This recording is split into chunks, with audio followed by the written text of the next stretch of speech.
Okay, welcome to Fort Hunter.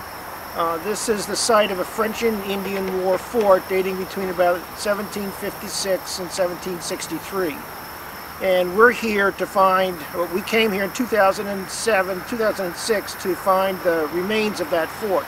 And this was a supply fort. It was on the frontier at the time of the French and Indian War, but it was a stopping off point from Harris's Landing, down 5 miles south of us in Harrisburg. And then they were shipping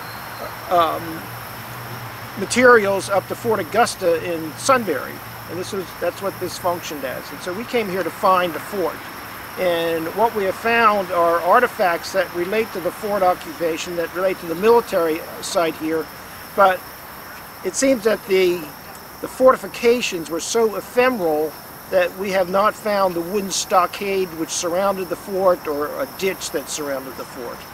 It may have been obliterated by subsequent occupation, by Mr. McAllister, who built the mansion here at Fort Hunter, for example.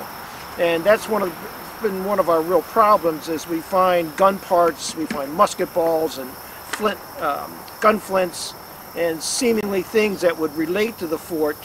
We found a large bake oven, or the remains of a bake oven, with lots of burned bone around it, again probably related to the fort.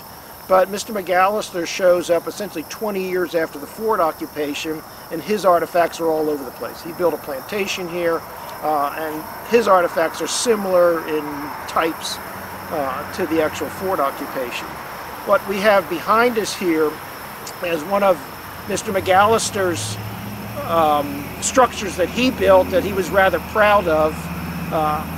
This is a smokehouse, that circular foundation that in the far excavation, that block to the west, there we do seem to have, for whatever reason, just a late 18th century, so late 1700s, early 1800s occupation. And that could be fort related, or it could be related to Mr. McAllister.